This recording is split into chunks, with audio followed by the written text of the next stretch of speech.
Ministerio Pastor Hugo Alfonso Montesinos presenta el mensaje de Dios.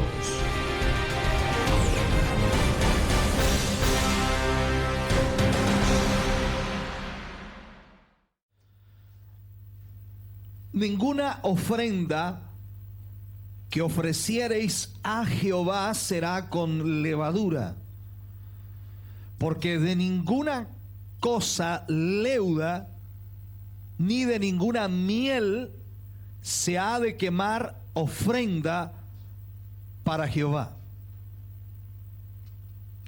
Como ofrenda de primicias las ofreceréis a Jehová, mas no subirán sobre el altar en olor grato. Vuelvo a leer el último versículo. Como ofrenda de primicias las ofreceréis a Jehová, mas no subirán sobre el altar en olor grato. Padre, estamos ante tu presencia. Te damos muchas gracias, pues nos permite, Señor, en esta noche reunirnos junto a tus hijos, junto a tus hijas, poder, Dios mío, ser bendecidos a través de tu palabra.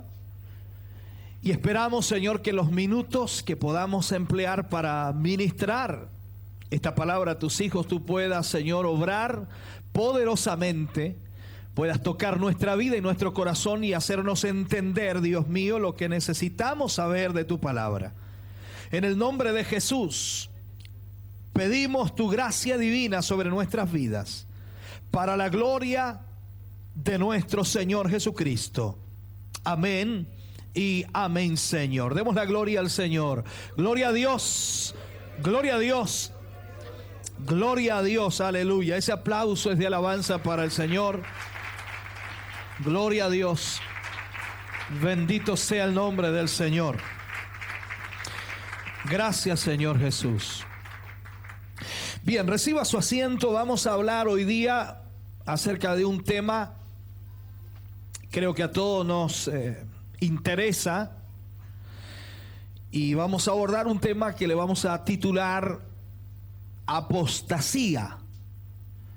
No para definir, quizás como hemos definido en otros temas, lo que es apostasía, sino que ver a través de la Escritura y a través de la palabra de Dios cómo Dios mira la apostasía o qué es lo que Dios desea.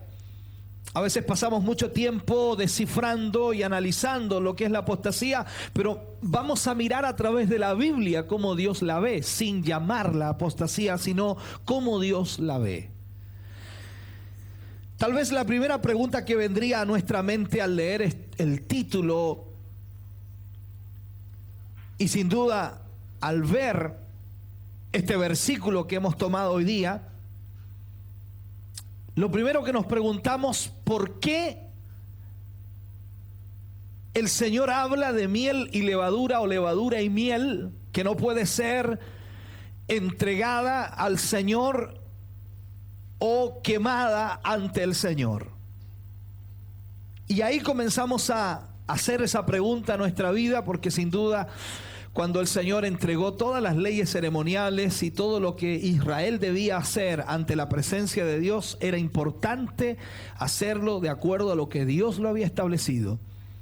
La forma de adorar a Dios era importantísima, y puedo decir, es importantísima. Siempre me ha llamado la atención lo que Dios nos quiere presentar a través de cada pasaje, a través de cada lectura bíblica que tomamos. Cuando leemos la palabra de Dios, comenzamos a ver cómo Dios nos muestra de una u otra manera ingredientes, nos muestra objetos, nos muestra cosas específicas para darnos a entender algo. Aquí de esta manera nos muestra dos ingredientes, entre comillas, domésticos, para hablarnos. Y sin duda, a través de la miel y la levadura vamos a aprender hoy día cómo Dios ve, cómo Dios observa la apostasía en su iglesia. Amén. La levadura produce la fermentación. Para las hermanas se sabe muy bien esto. Produce la fermentación de la masa. Ahora, cuando se fermenta la masa, se le llama que la masa se infla. ¿Ya? Se infla la masa, la agranda, la hace más atractiva. Cada vez que la dueña de casa hace el pan, siempre procura meterle allí levadura para que el pan quede después inflado, grande y quede atractivo. Si no, quedaría como un verdadero palo ahí. Esa es la realidad. Entonces la levadura produce eso, fermenta, agranda, la hace más atractiva. Y es obvio que un pan esponjoso es mucho mejor y más apetecible, más atractivo que un pan que parece solamente una tabla dura. Eso es un hecho, ¿no? Por eso a todo el mundo le gusta más el francés que otro tipo de pan. Hay excepciones, eso sí, claro que sí.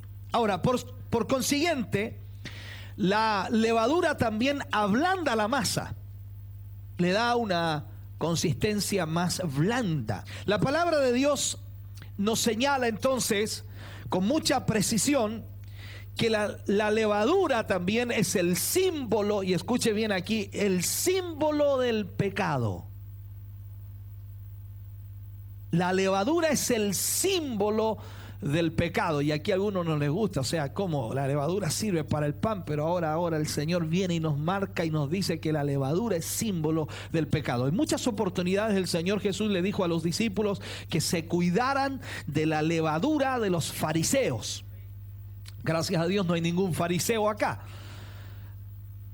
Él les enseña entonces que se cuiden de la levadura de los fariseos, para que el pecado en realidad que los fariseos cometían no llegara a sus vidas y no actuaran de la manera como los fariseos actuaban. Recuerde también que les decía a los discípulos: hagan todo lo que ellos os dicen, lo que ellos dicen, pero no imiten sus hechos, porque ellos hablan, ayúdenme si gusta, porque ellos hablan y no hacen. O sea, el problema era que los fariseos, a pesar de conocer la ley, la aplicaban muy bien. O sea, en el sentido que la explicaban, la predicaban, la enseñaban, la utilizaban para el objetivo que ellos querían, pero no ejecutaban en sus propias vidas la palabra de Dios. Y eso provocaba entonces que hubiera pecado en sus vidas. La Biblia lo dice y Pablo también lo añade, dice: ay de aquel que sabe hacer lo bueno y no lo hace, pues le es pecado. O sea, el simple hecho de omitir hacer algo bueno, eso está provocando pecado en su vida. Sí, y lo he dicho muchas veces, hay gente que se queja y a veces dice: yo no he hecho nada malo, tampoco has hecho nada bueno. Sabiendo hacer lo bueno, no lo haces. Y es ahí entonces donde el pecado comienza a entrar en la vida del ser humano por muchas áreas de su vida. Entonces vemos aquí, a través de la palabra del Señor, que Dios señala con precisión que la levadura es símbolo del pecado. Y las ofrendas entonces que el pueblo de Israel traía, combinada con levadura, que contenían este ingrediente que era la levadura, no era de aroma agradable para Dios, o sea, no era grato a la presencia de Dios. Por eso el Señor le impidió a Israel traer ofrendas, escúcheme bien, traer ofrendas al altar del Señor con levadura. Por eso también vemos en la Escritura que cuando Israel salió de Egipto, tuvieron que comer panes sin levadura.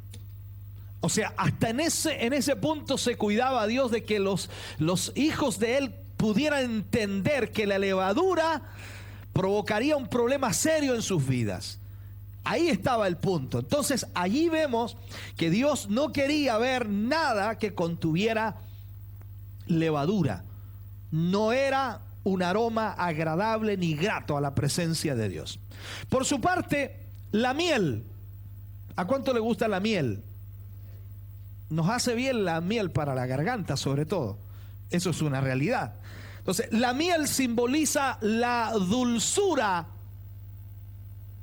del pecado. ya estamos con problemas. No estoy refiriéndome a la miel que usted come hoy, no estoy refiriéndome a la levadura que usa para hacer el pan, no le estoy diciendo a la dueña de casa no haga más pan con levadura, no le estoy diciendo eso. El Señor utilizó la levadura y la miel como un símbolo de pecado.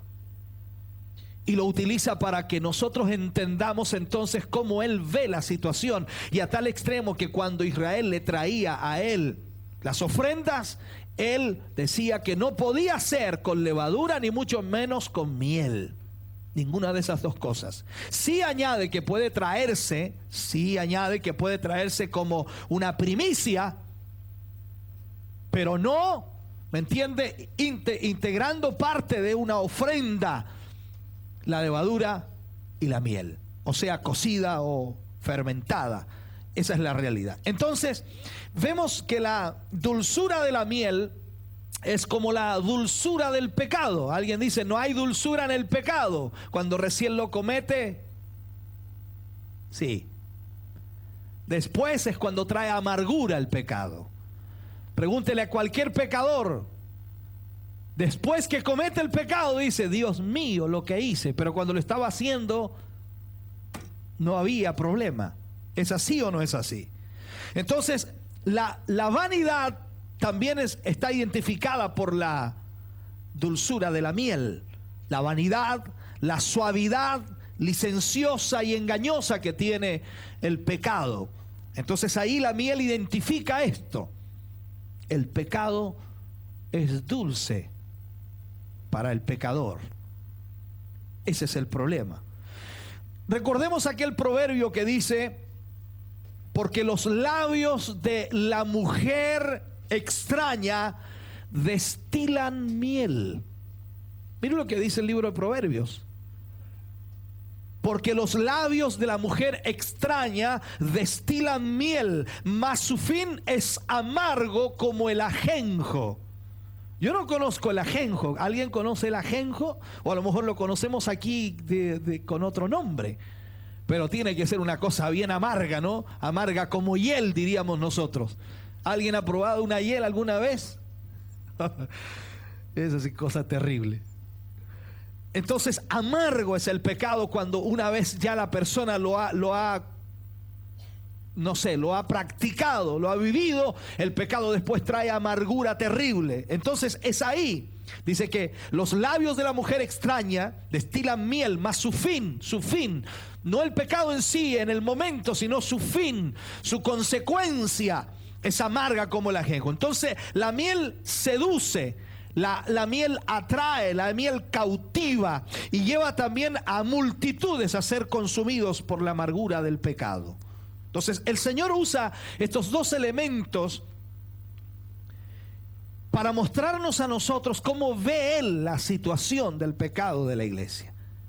Cómo muchos cristianos, cómo muchos hijos de Dios son seducidos por la maldad y por el pecado. Y alguien dice, bueno, el pecado no es, el problema es la apostasía. Claro que sí, en realidad el pecado trae consigo toda la apostasía, el alejamiento del hombre hacia Dios. El hombre se aleja de Dios por causa del pecado, por causa de la maldad. Y allí viene la apostasía, la retractación, el divorcio, la separación, la vuelta atrás, le vuelven la espalda a Dios y todo lo demás que podamos utilizar como sinónimo. Entonces vemos allí que el Señor utiliza estos dos elementos para mostrarnos a nosotros cómo el pecado opera y cómo el pecado actúa en la vida de los hombres. Veíamos que la levadura provoca la fermentación, ablanda la masa, la ablanda de a poco y la fermenta, la hace aceptable. Y ahí es donde comienza el problema, porque el pecado se presenta muy aceptable a veces, se presenta muy agradable. El pecado comienza poco a poco a entrar en la vida de un hombre y de una mujer, y ese es el problema mayor hoy día. Mucha gente que está sentada aquí ahora mismo está en pecado. Y quiero decirle con mucha honestidad, el hecho de estar dentro de la iglesia no nos hace libre del pecado. ¿A quién liberta del pecado estas cuatro paredes? Absolutamente a nadie.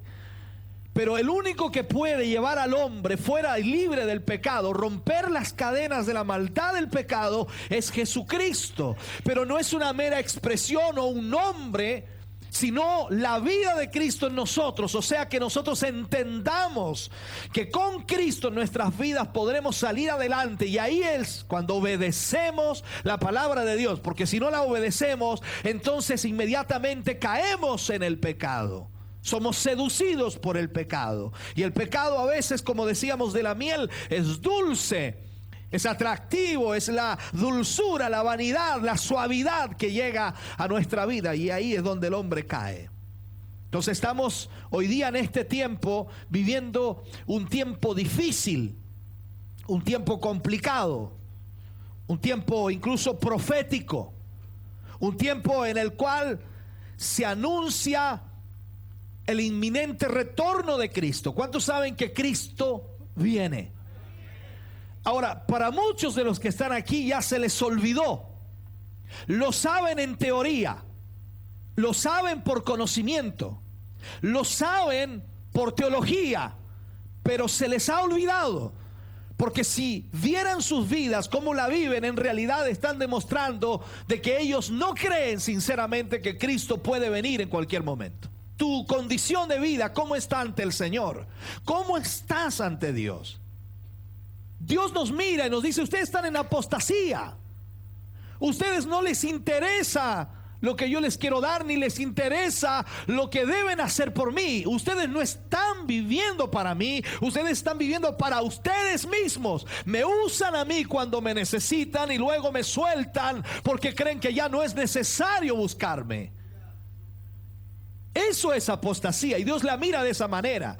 Entonces comienza a mirar Dios nuestra vida y comienza a darse cuenta el Señor de que nosotros, lamentablemente, viviendo el tiempo más difícil de la historia, no estamos realmente buscando al Señor, no estamos amándole y no estamos obedeciéndole sinceramente.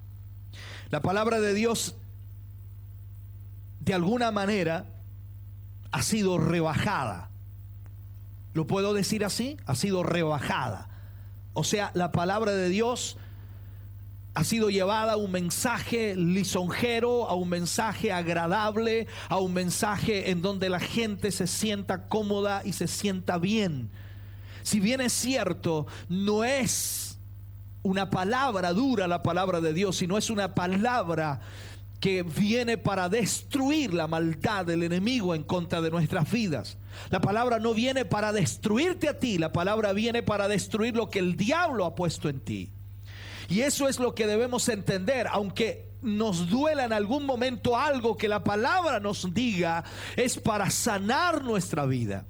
Es para sanar nuestras heridas y es para moldear nuestra vida al modelo de Dios o al modelo de Cristo. Entonces, ¿qué ha pasado? Que la palabra de Dios ha sido rebajada a un mensaje lisonjero, lleno de toda levadura y de miel, e incluso puedo añadir, inflando la masa del pecado dentro de la misma iglesia y cautivando a la muchedumbre en un torbellino de dulzura cuyo fin es amargo como el ajenjo.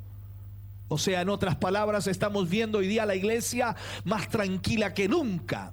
Estamos viendo a la gente que dice ser adoradora de Cristo, buscadora del Señor, más tranquila que nunca, preocupada de todo lo suyo. Sin embargo, ha dejado la preocupación de buscar al Señor, de orar a Dios, de pedir a Dios fortaleza, de saber que estamos rodeados de enemigos espirituales y que si no fuera por la misericordia de Dios ya estaríamos muertos o quizás bajo tierra. El punto es entonces que necesitamos entender que Dios quiere sacarnos de esa condición espiritual que estamos y llevarnos a una condición espiritual aceptable y agradable a su presencia.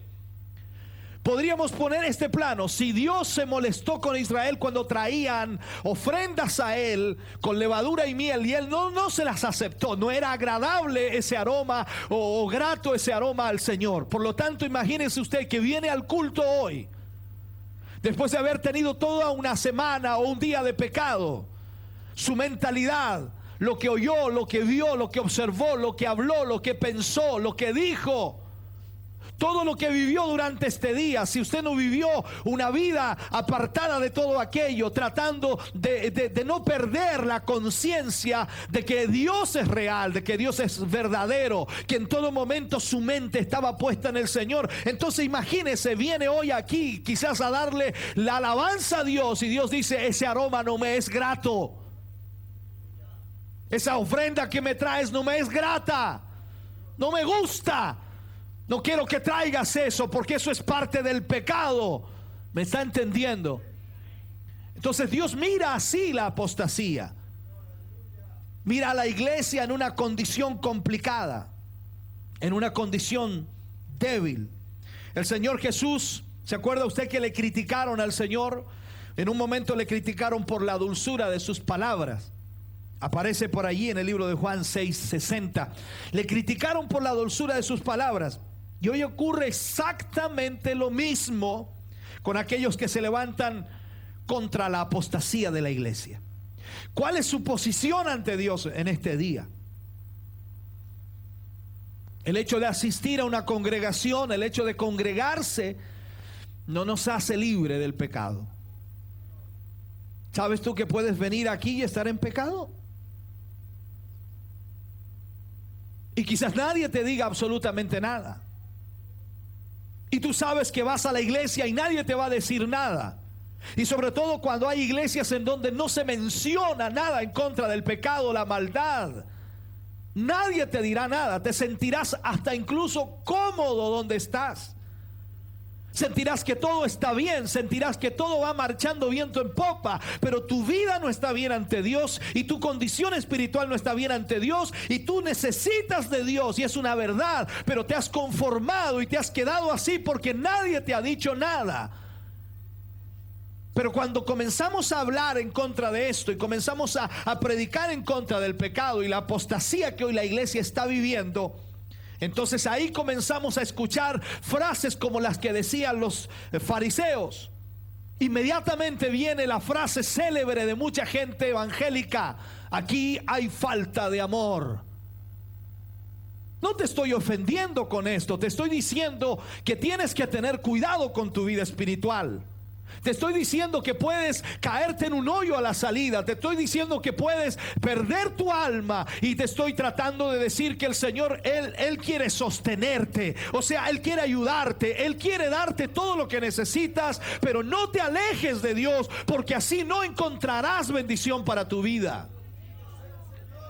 Entonces cuando vengas a la casa de Dios, ven y trae tu mejor ofrenda en el espíritu. Trae tu mejor ofrenda de corazón, realmente necesitado por Dios. Dice la palabra de Dios que el que viene a Él, Él no le echa fuera. Pero habla del pecador, habla de aquel hombre que viene necesitado de Dios, que sabe que está en pecado, que sabe que está en maldad, y ese hombre clama y sé propicio a mi pecador. Y dice, entonces cuando tú vienes en esa condición, el Señor abre sus brazos y te recibe. Pero Él no quiere que vengas como el fariseo, haciendo creer a los demás que estás bien, o haciéndole creer a Él que estás bien cuando Él sabe tu condición. Él quiere que traigas una ofrenda real. O sea, no traigas algo con levadura, no traigas algo con pecado. Si estás en pecado, díselo al Señor. Señor, perdóname, te he fallado, me he alejado de ti. El Señor, no he hecho lo que corresponde, te necesito. Y te aseguro que el Señor te levanta en esta noche y te da nuevo ánimo. Aleluya. Oh, santo es el Señor. Entonces el problema eso es. La frase célebre de algunos cuando alguien predica de esto: aquí hay falta de amor. Ya no hay amor acá. Pero no se nos olvida, la palabra de Dios nos da ejemplo en diferentes pasajes bíblicos. Dios es amor. ¿Cuántos creen que Dios es amor? Por ese amor tú y yo estamos aquí. Si Dios no fuera amor, ya nos hubiera consumido. No estaríamos aquí. Ninguno de nosotros estaría aquí. No tendríamos esperanza alguna. Pero porque Dios es amor, Él nos alcanzó, Él nos rescató, nos hizo nuevas criaturas, pero Él quiere que permanezcamos allí. Pero no se nos puede olvidar que Él es fuego consumidor. Por algo Él dice también: dura cosa es caer en las manos de un Dios vivo. Tú estás en las manos de Dios, entonces mantente allí. No trates de aflojarte de la mano de Dios. No trates de escaparte de la mano de Dios. Alguien me decía por allí una vez y me decía: pastor, nadie puede escaparse de la mano de Dios. Recuerda, Dios no obliga a nadie. Dios quiere que voluntariamente nos pongamos en la mano de Él. Voluntariamente nos quedemos en la mano de Él. Si tú quieres salirte, Él te va a dejar que te salgas, pero las consecuencias serán nefastas. Las consecuencias serán terribles. No porque Dios te va a castigar, sino que porque el pecado que mora en ti traerá consecuencias en tu vida. Dios no castiga a nadie. Líbranos el Señor de decirle a alguien: Dios te castigó, o Dios te está castigando, o te va a castigar. Escúchame bien, hermano querido. Dios trata con las personas, y cuando presiona la vida de alguien es para llevarlo a la libertad genuina. Es para llevarlo a que ese hombre busque a Dios. Pero Dios no te castiga. Dios sí permitirá la prueba en tu vida, ¿me entiende? Pero Él no pondrá más carga sobre ti de la que puedes llevar. La palabra de Dios dice que Dios ama al pecador. ¿Cuántos me dicen amén a eso? Yo creía que era el único pecador. Dios ama al pecador. Entonces, de esta manera debemos entender que Dios quiere obrar en nuestras vidas constantemente. Él ama al pecador, pero aborrece el pecado. Estamos, hermano querido, en el tiempo de la iglesia tibia. No dígame muy fuerte. Estamos en la iglesia tibia. Amén. Esa iglesia pusilámine, o sea, una iglesia que claudica, una iglesia que no está dispuesta a dejar, escúcheme bien, su cabeza en una bandeja como lo hizo Juan el Bautista. Ese es el problema de la iglesia hoy día. Nadie quiere arriesgarse a que su cabeza termine en un plato como la de Juan. Estamos frente a una iglesia tibia, frente a una iglesia que no tiene deseos de servir a Dios más allá de lo que Dios te manda. Ese es el problema hoy día, ¿no? Estamos en un problema serio, hermano querido. Entonces tenemos que comenzar a mirar. Recuerde usted por qué Juan terminó con su cabeza en un plato. ¿Cuántos recuerdan eso? Terminó así porque contradijo la apostasía que estaba en el pueblo, o el pecado que tenía Herodes. Sencillamente Juan comenzó a pregonar y a criticar la maldad del gobernante, del que estaba arriba, del que tenía la orden y el que era visiblemente el ejemplo para el pueblo, y lo criticó porque estaba en pecado. Dios nos ayude, hermano, a sufrir penalidades. Dios nos ayude también a poder ser un buen soldado de Jesucristo. ¿Cuántos se consideran soldados del Señor?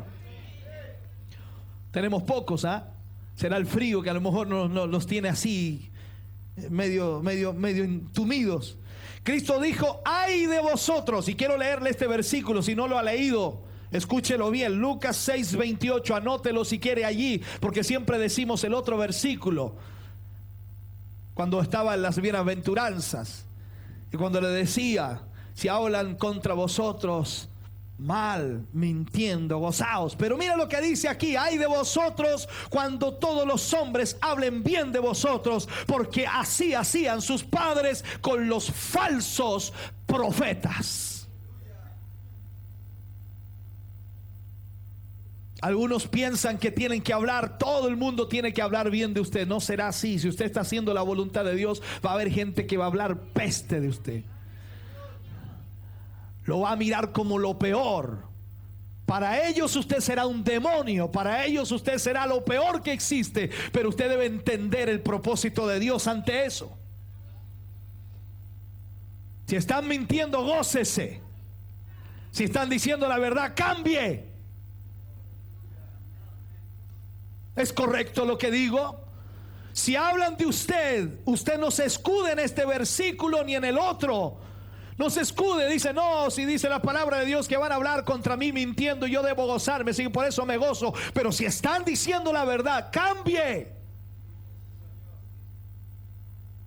Porque no podemos utilizar la palabra de Dios para excusarnos y escudarnos. Por eso dice aquí, ay de vosotros cuando todos los hombres hablen bien de vosotros. ¿Qué nos está diciendo el Señor? No todos van a hablar bien.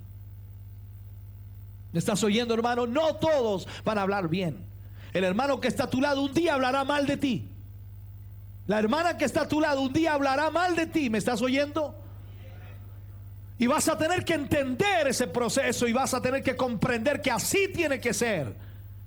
Así que cuando escuches algo, cuando hable mal de ti, tu comadre, tu compadre, el amigo, el compañero, el familiar, el papá, la mamá, el tío, la abuela, vas a tener que entender, mientras eso sea una mentira, gózate, pero si es verdad, cambia.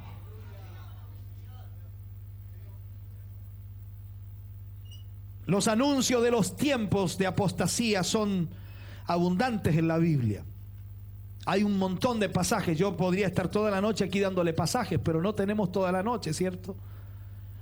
Está entumido, usted tiene frío. Estamos casi bajo cero hoy día. Están todos tiritando. Dice, pastor, vámonos para la casa, pastor. Esos los amenes salen medio cortados. Amén. Entonces, los anuncios de apostasía en la Biblia son muchos, son abundantes. La Biblia tiene cantidad, hermano. Y claro, lógicamente, cuando vemos eso, nosotros miramos y observamos lo que dice la Biblia. Muchos cristianos, lamentablemente, miran desinteresadamente eso. No miran como nada. Por eso que hoy día todos compramos, y no es malo, no es pecado, pero sí, todos compramos un pancito de vida y ahí salen puros versículos para bendición nomás. Voy a sacar hoy día un pancito de vida para ver lo que me dice el Señor. Son versículos escogidos de la Biblia para darte ánimo. Pero cómprate un pancito de muerte.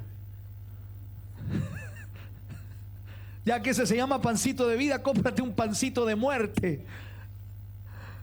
Entonces ahí tendrían que salir otros versículos y decir, ay de vosotros escribas y fariseos hipócritas. No sé si me entiende. Entonces estamos acostumbrados al pancito de vida, pero no, anda al pan. Vea la palabra de Dios y que Dios te hable, y no mires desinteresadamente lo que Dios dice. Hay gente que lee un pasaje y dice, no lo entiendo. No te conviene entenderlo, dilo mejor. Porque cuando leemos la palabra de Dios, Dios nos va a hablar. Es la palabra de Dios. Es imposible que Dios no te hable por su palabra. La palabra de Dios viene a tiempo y fuera de tiempo, ¿lo dice o no? O sea, tiene tiempo y fuera de tiempo. Significa que puede que te hable para lo que estás viviendo hoy, o puede que te hable para lo que viviste ayer, o puede que te hable para lo que vas a vivir mañana. Entonces nunca le digas a Dios no entiendo, no, preocúpate, no lo tomes desinteresadamente y dile, Señor, amén, yo acepto lo que me dices, voy a tener cuidado, Dios mío, voy a cuidarme, guárdame, líbrame, protégeme, Señor, líbrame de hablar mal contra alguien, líbrame de actuar y pensar mal contra alguien. Entonces están por todas partes. La palabra de Dios dice en Timoteo, dice, pero el Espíritu dice claramente que en los postreros tiempos algunos, aquí es donde yo quedo complicado, porque aquí dice algunos, no dice todos, pero sí dice algunos, o sea, algunos de aquí. No estoy diciendo todos, pero sí dice algunos. Entonces el Espíritu dice claramente que en los postreros tiempos, ¿cuándo estamos ahora? En los postreros tiempos, algunos apostatarán de la fe. ¿Cómo? Escuchando a espíritus engañadores y a doctrinas de demonios. Dice, pastor, estamos en este ministerio, venimos a esta iglesia, aquí nos sentamos, pero ¿qué sé yo lo que oyes en tu casa? ¿Qué sé yo lo que escuchas en tu casa? ¿Qué sé yo qué radio estás oyendo? ¿Qué predicador estás escuchando? ¿Qué sé yo lo que estás viendo a través de la televisión?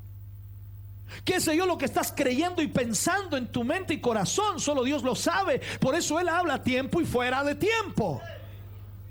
Entonces en los últimos tiempos algunos apostatarán de la fe, escuchando a espíritus engañadores y a doctrinas de demonios.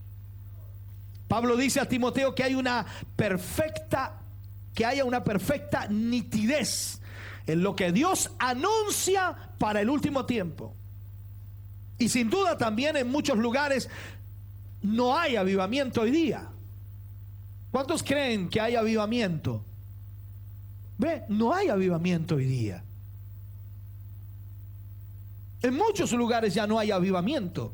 Dios habla a través de su palabra con total nitidez de lo que está pasando y de lo que está aconteciendo en este tiempo. Y sin duda, si en algún lugar hay avivamiento y Dios se está moviendo y Dios está obrando, pero no es en todos los lugares.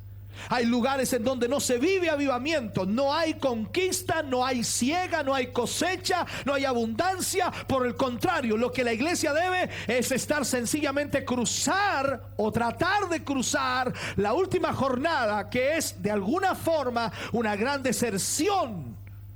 La gente está abandonando a Dios. Nosotros pensamos de pronto que el avivamiento llegará y se acabará la apostasía. No, la apostasía va a estar ahí en medio. Por eso que no en todos los lugares habrá avivamiento. No en todas las iglesias se vivirá avivamiento. Tiempos de engaños. Estamos viviendo tiempos de engaño, ¿no? ¿Cuántos líderes religiosos están engañando a los feligreses, a las iglesias, a las congregaciones? Y hoy día, claro, usted escucha de todo el mundo. Dice, son todos iguales. Los pastores todos iguales, los líderes todos iguales, los evangelistas todos iguales. Todo el mundo dice igual. Y es lógico que la gente hable así por lo que ve, por lo que observa, por lo que ocurre, por lo que sucede. Y es una realidad. Entonces vemos engaño por todas partes. Hay unos que dicen con un eslogan tremendo, dice, pare de sufrir, y la gente sufre más con ellos. Entonces podemos utilizar palabras cliché, pero aquí la única forma de que la gente realmente viva una vida diferente, yo no digo que no sufra, yo no digo que no sean puras alegrías, pero que viva diferente, la única manera es que Cristo Jesús entre en su corazón y haga de ellos una nueva criatura. Hoy día vivimos tiempos de sutileza. Hoy día mucha gente se las arregla. Hoy día usted sabe que el chileno es tremendamente bueno para inventar cosas, ¿no? Usted ve ciegos pero que no son ciegos en la calle pidiendo plata, mancos que no son mancos. No sé si me entiende. La gente tiene una sutileza increíble. Viene el otro y le cuenta el cuento del tío, como le llaman por ahí también, y le cuenta un cuento que el papá se le murió y que tiene que viajar urgente, y usted le pasa plata, se desespera y a la media hora anda comiendo sándwich, y el otro, ¿qué va a viajar? La sutileza, estoy dando ese enfoque para que usted entienda. Así también pasa dentro de la iglesia evangélica. Que hablar de la arrogancia, el tiempo de arrogancia, porque la apostasía también trae arrogancia. Tiempo de secularismo, tiempo de relativismo, tiempo de sincretismo. Ahí no tengo tiempo para explicar todo eso, ¿no? Pero es increíble todo lo que sucede. Cómo lo definimos y cómo lo mostramos simplemente mirando al libro de Apocalipsis y viendo la iglesia de la Odisea. Una iglesia que lo tenía todo, una iglesia que lo poseía todo, en otras palabras, que se sentía bien, que se sentía poderosa. De acuerdo a la historia, la localidad de la Odisea, solamente para enfocar un poco, estaba ubicada en Asia Menor, lo que es ahora Turquía, fundada por Antíoco II y nombrada esta ciudad de la Odisea de esta manera por su esposa, que era Laodice. La Odisea significa juicio del pueblo. Esto es como la democracia, o sea, todo en democracia, se escoge en democracia, amigo. Estamos bien con la democracia, anda a creerles eso. ¿Me entiende? Eso era juicio del pueblo, así se llamaba la Odisea, juicio del pueblo. O sea que todos opinaban, todos ordenaban y entre todos tomaban decisiones. Miremos eso. Cuando miramos esto, entonces también vemos a la iglesia en la misma condición. Se nos olvida que la iglesia no es una democracia. Se nos olvida que la iglesia la gobierna y la manda el Señor. Y cuando Él habla, todos corremos. Corre el pastor, corre el líder, corre el diácono, corre el evangelista, corre el maestro, corren todos, porque el Señor mandó y se acabó. ¿Me entiendes? Aquí no es por democracia. Yo opino, yo creo, se acabó. Eso no es así. Aquí decimos, Dios dice y todos acatan. Porque cuando la palabra de Dios habla, nadie puede siquiera ponerle algo en contra de eso. Entonces no es democracia, pero la Odisea se gobernaba así. Y la misma iglesia que estaba fundada en la Odisea, o sea, en otras palabras, la iglesia cristiana que estaba en esta ciudad de la Odisea, que estaba viendo cómo se gobernaba el pueblo, por el pueblo, juicio por el pueblo, también entró exactamente en lo mismo. El Dios del cielo ya no gobernaba esa iglesia, sino que se gobernaban ellos mismos. No sé si está entendiendo. Entonces ahí es donde comenzamos a ver esto. Ya se oía solamente la voz del hombre y se había dejado de escuchar la voz de Dios. La iglesia cristiana en la Odisea ya no la gobernaba Dios, sino que la gobernaba el hombre. Y cuando digo el hombre, no es un hombre, sino los hombres. La gobernaban ellos. Todo lo llevaban a consenso, todo lo llevaban a votación, todo lo llevaban de acuerdo al criterio y al pensamiento de ellos. Y no estoy hablando tan solo de algún tipo de elección, sino estoy hablando de doctrina, estoy hablando de mensaje de Dios, estoy hablando de lo que se podía decir y lo que no se podía decir. Es como que de pronto acá nosotros pongamos un obstáculo. Dice, usted va a predicar solamente del Nuevo Testamento y no del Antiguo. O usted va a predicar solamente cosas hermosas y no contra el pecado. Por favor, no toque eso, porque eso le va a dañar a la iglesia. Cuando hablamos en realidad de muchas iglesias que predican el evangelio completo, no debiera haber ninguna iglesia que no predique el evangelio. Es una mala frase utilizar evangelio completo o no evangelio completo. Hay gente que dice, no, nosotros somos la iglesia del evangelio completo. O sea, están diciendo que hay iglesias que no predican el evangelio completo. Para mí la iglesia debe predicar toda esta palabra. Le guste o no le guste, esta es la palabra de Dios. Y nunca la palabra de Dios te va a hacer mal. Ahora, el problema mayor de la iglesia cristiana, en términos generales, es que a nadie le interesa lo que Dios dice. Hagamos un ejemplo aquí. Usted vino hoy a la iglesia, no quiero preguntar directamente, vino hoy a la iglesia al culto.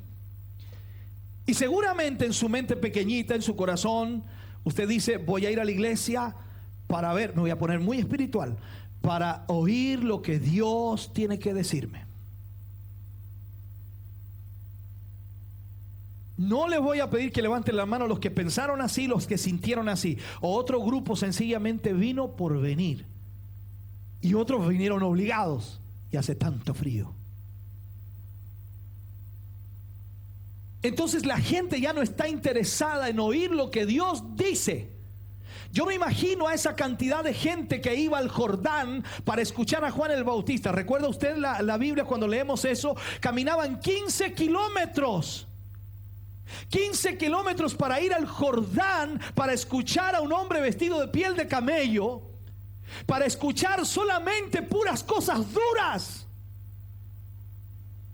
Pero la gente iba, estaba tan necesitada, estaba tan hambrienta que corría hasta allá para oír a ese predicador del desierto, porque su necesidad era tan grande que nada de lo que le habían entregado los fariseos o la religión de la época podía suplir esa necesidad. Así que por lo tanto iba allá al desierto. 15 kilómetros. ¿Dónde vives tú? ¿A cuántos kilómetros vives de aquí? Yo te enfoco esto, hermano, porque es la verdad. Cuando tú estás interesado en oír la voz de Dios, tú te mueves en esa dirección. Tú haces hasta lo imposible para estar allí, porque yo quiero oír la voz de Dios. Algo Dios tiene que decirme a mí esta noche. Has perdido tu verdadera alabanza a Dios y tu verdadera adoración a Dios. Has metido la levadura y la miel del pecado en tu vida, y eso Dios no le agrada. Esta iglesia se había olvidado de todo lo que habían recibido. Sus miembros decían que tenían todo. ¿No lees tú cuando leemos en Apocalipsis? Ellos decían que tenían todo y de que nada o que nada ya tenían necesidad. No tenían necesidad de nada. ¿Cuántos cristianos dejan de venir a las iglesias o dejan de congregarse porque ya no tienen necesidad? ¿Por qué alguien se congrega? ¿Por qué alguien se reúne en una iglesia? ¿Por qué alguien busca a Dios? ¿Me lo dice usted? ¿Me da la respuesta? ¿Por qué se congrega? Porque necesita a Dios. Cuando dejas de necesitar a Dios ya no te congregas. ¿Para qué? Ya no necesitas a Dios. Yo puedo lidiar con mucha gente que quizás ya no quiere congregarse, y sé que no puedo obligarlo a hacerlo, y sé que no puedo motivarlos más a hacerlo, porque cuando el hombre ya deja de necesitar a Dios, o la mujer deja de necesitar a Dios, sencillamente no se congregará aunque vayan 500 a verlos. Ha dejado de necesitar a Dios. Y esta iglesia vivió ese problema. Ellos decían que lo tenían todo y que no tenían necesidad de nada. Sin embargo, Dios les envía un solemne mensaje como hoy a nosotros. Un solemne mensaje. Y el mensaje venía del Señor Jesucristo. Y se los escribe Juan y se los envía. Y les dice en el capítulo 3, yo conozco tus obras. Mira qué mensaje más claro. Yo conozco tus obras. O sea, le está diciendo a la iglesia, no tan solo lo que haces aquí adentro, no tan solo lo que tratas de mostrar aquí. Yo conozco quién eres tú allá afuera. Yo conozco lo que haces en tu casa. Yo conozco lo que haces en tu trabajo. Yo conozco tus obras. Y le agrega que ni eres frío ni caliente. Y no le está hablando aquí a los mundanos. Está hablando a la iglesia. Que no eres frío ni caliente. Ojalá fueses frío, le dice. Ojalá fueses un mundano. Ojalá fueses un inconverso. Ojalá fueses uno que no me conoce. Pero por cuanto eres tibio, dice, y no frío ni caliente, te vomitaré de mi boca. Dios odia el pecado. Por eso tú no puedes venir a la iglesia arrogantemente, haciéndole creer a Dios que estás bien ante Él. Si tú sabes que no estás bien, ven y humíllate ante Dios. Pídele perdón. Deja que la misericordia de Dios sea derramada una vez más sobre ti. Pero no, a veces el orgullo nuestro orgullo. El pastor hace el llamado al altar para los que tienen que reconciliarse con Dios. No, yo no voy ahí, no. ¿Qué va a decir la gente? ¿Qué interesa a la gente cuando tú necesitas a Dios? Mira a Bartimeo, ese hombre ciego que clamaba en el camino. Oh, quizás muchos le dijeron, para de gritar. No, ¿qué le interesó? Él gritaba, Jesús, hijo de David, ten misericordia de mí.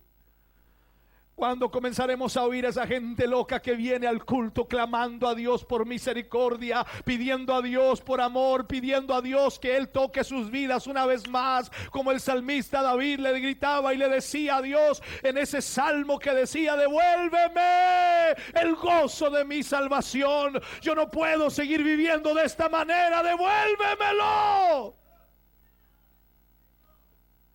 ¿De qué sirve venir a una iglesia cuando tu vida espiritual sigue siendo la misma?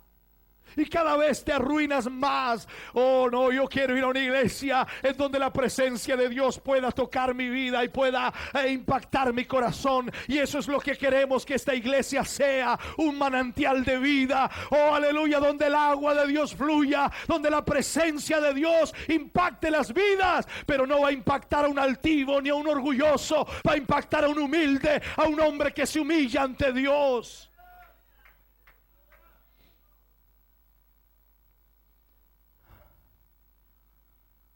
Cuando vemos este versículo, sencillamente nos damos cuenta de la reprobación de Dios hacia una iglesia que sencillamente ha perdido toda capacidad de entender o querer oír a Dios. Principalmente por la tibieza de la cristiandad. La tibieza. La tibieza. Sabes que cuando oro a Dios por la mañana le digo, Señor, líbrame de la tibieza. Y aunque le pido a Dios que me libre de la tibieza, aún me siento tibio. Y creo que el día que deje de sentirme tibio, he perdido toda honestidad con Dios. Porque cuando nos sentimos tibios, buscamos el calor de Dios. Cuando tú consideras que estás bien espiritualmente, es cuando has cerrado, porque tu orgullo te ha cegado. Esto es lo que pasó en aquella época con la iglesia y es lo que pasa hoy día. La prosperidad económica de que ellos gozaban de esa iglesia fue de alguna manera el caldo de cultivo en donde el diablo y el pecado comenzó a plantarse, y al mismo tiempo el fracaso comenzó a ser evidente en ella. El Señor Jesús le expresa una dura y solemne sanción a la iglesia en aquel tiempo, debido a esa tibieza y a esa actitud arrogante que tenemos. Somos arrogantes, somos orgullosos. La tibieza espiritual le produce náuseas a Dios. Por eso dice, el que es tibio yo lo vomitaré de mi boca. No es un problema de que él por gusto lo va a hacer, sino que no lo puede pasar, no lo puede tragar. ¿Te ha pasado a ti que te han dado algo que no lo tragas? No puedes, no te puede gustar de ninguna manera. He visto niños tratando de comer algo y otra cucharada y otra, y comienzan como a devolverlo, como que no pueden comer, no pueden tragarlo eso, no les gusta. Así es como Dios nos muestra. No puede pasarte así, no puede recibir tu alabanza de esa manera, no puede recibir lo que tú le estás entregando porque viene de la tibieza. Es como la neutralidad. Es como mirando el Antiguo Testamento al pueblo de Israel cuando estaba adorando a Dios, a dos dioses. ¿Te acuerdas tú? Tiempo de Elías. El pueblo de Israel estaba en un momento crítico porque el rey lo había llevado a ese momento crítico. Y estaban adorando a dos dioses. Yo no quiero tener sobre mis hombros o sobre mi cabeza la responsabilidad de tu tibieza. Yo no quiero tener sobre mis hombros la responsabilidad de tu pérdida. Yo debo llevar a la iglesia a que busque al Señor. Por eso cuando Elías se acerca a todo el pueblo, dijo: ¿hasta cuándo claudicaréis entre dos pensamientos? Si Jehová es Dios, seguidle, y si Baal, id en pos de él. El pueblo no respondió palabra. La tibieza provoca eso, hermano. Tú no te defines. Tú no te decides. Tú puedes decir hoy voy a hacerlo mañana, y mañana sigues viviendo tu vida como antes. La tibieza no te permite salir de esa condición. Te sigue llevando al mal y al pecado y tu vida no cambia. Por eso el Señor Jesús en todo momento lo encontrarás hablando a los discípulos y diciéndole: el que quiera venir en pos de mí, sígame cada día, tome su cruz y sígame. Es una decisión que hay que tomar. No pienses que Dios va a venir con una varita mágica y tocar tu vida y cambiar tu vida esta noche y te va a transformar de lo que eres en algo extraordinario. No va a ser así. Dios quiere que tú seas quien da el paso para poder cambiar tu vida y decirle al Señor: Señor, me cansé de vivir en una tibieza espiritual. Me cansé de ser lo que soy. Me cansé de hacer lo que estoy haciendo. Y me cansé, Señor, de mostrarme espiritual ante los demás cuando no lo soy. Señor, quiero ser de verdad. Quiero serlo aquí dentro de la iglesia, y quiero serlo fuera dentro de la iglesia, y quiero serlo donde quiera que vaya, Señor. Donde quiera que esté, tú estés conmigo. Y como le dijo Moisés al Señor: si tú no vas conmigo, yo no voy a ninguna parte. Hoy necesitamos más que nunca entender lo que Dios nos enseña en su palabra. Y si Dios rechazó la ofrenda del pueblo de Israel porque traía levadura, tipo del pecado, la miel, tipo del pecado, esa dulzura del pecado, también nos va a rechazar a nosotros si venimos en pecado tratando de mostrarle que traemos algo bueno, cuando en realidad nuestra vida no está bien ante Él. ¿No has leído en el libro de los Salmos? ¿Quién entrará en su santuario para morar? Eso dice el salmista: ¿quién entrará en su santuario para morar? Y él agrega: el de manos limpias. ¿Lo has oído? El de manos limpias y corazón puro y sin vanidad. A veces nuestra vida no está en la condición que debiera cuando Dios nos ha dado todo para que tengamos de Él. Tú y yo no tenemos ni una sola excusa ante Dios. Si tú sales de aquí y te vas a tu casa y sigues viviendo la misma vida, quiero que sepas, no tienes ni una sola excusa ante Dios. No tienes nada de fundamento para decirle a Dios que estás viviendo así porque te pasó algo. No tienes ni una excusa. No podrás decirle: es que el pastor, es que el hermano, es que la hermana, es que el amigo, es que el tío, el papá o la mamá. No tienes ni una sola excusa. Dios te llamó y te rescató. No eras nada cuando Él te rescató. Estabas perdido, sin esperanza, ibas hacia el infierno, permíteme decirlo, íbamos hacia el infierno, no teníamos salvación, pero su amor nos encontró, nos rescató, nos hizo una nueva criatura y hoy estamos aquí gracias a la gran misericordia de Dios.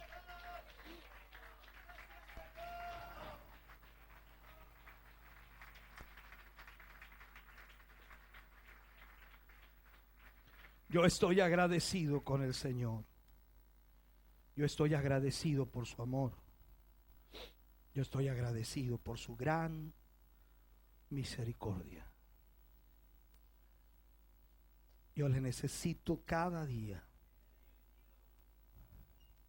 Un día un hermano se me acercó y me dijo: pastor, ore por mí ya que usted está más cerca de Dios. Yo en mi mente pensaba: ojalá estuviera más cerca. Cada cristiano está a la misma distancia. Y a veces la distancia tiene 50 centímetros. Solo la rodilla puede acercarnos a Dios. Si miras la Biblia, cuando vemos el ejemplo que pone el Señor Jesús, pon cuidado cuando leas la Biblia y mires los evangelios. Cada ejemplo que Jesús pone es importante. Es una pauta para nuestra vida. Y Él le dice: hubo un fariseo que entró al templo para orar. Y hubo también un publicano. El fariseo, arrogante y orgullosamente delante en el altar, decía: Señor, te doy gracias porque no soy como los demás hombres. Orgullo. Doy diezmo de todo lo que gano. Orgullo. Y no soy como ese publicano o como ese pecador. Orgullo. Tú y yo somos pecadores. Aunque hemos sido perdonados y lavados en la sangre de Jesús, somos pecadores. Tú no eres santo, ni yo soy santo por algo que hayamos hecho. Somos santos porque Él murió por nosotros. Por lo tanto, óyeme y escúchame bien. Ese hombre allí, ese fariseo que hablaba de esa manera, no entendió lo que era presentarse ante Dios. Pero ese publicano, pecador como Él lo llamó, reconociendo su condición, en la última banca, en la última silla, en el último lugar, tirado en el piso, se golpeaba su pecho y decía: sé propicio a mí, pecador. Jesús termina esta historia y dice: ¿quién creéis vosotros que volvió a su casa justificado? ¿El fariseo o el publicano? Y yo quiero que entiendas esto. Cuando Jesús le pregunta eso, estaba lidiando con un juicio del hombre. El hombre odiaba a los publicanos. Los publicanos eran lo peor que podía haber en la tierra. Para los judíos, un publicano era un ladrón, un sinvergüenza, un salteador. Era el que le ayudaba a los romanos a robarle el dinero a los judíos. Así que ve pensando en eso. Y Jesús le dice: ¿quién creen ustedes que fue y volvió a su casa justificado? ¿El fariseo o el publicano?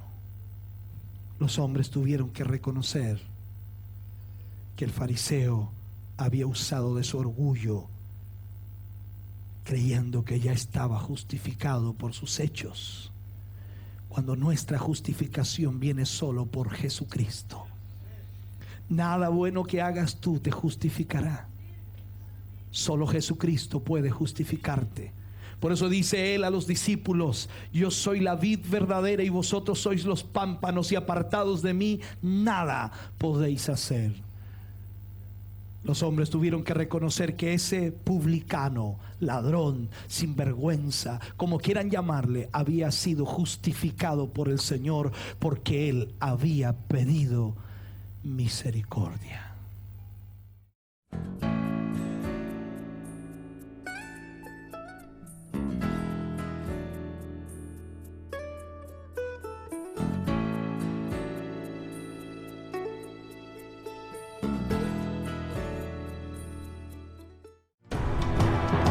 Ministerio Pastor Hugo Alfonso Montesinos ha presentado el mensaje de Dios.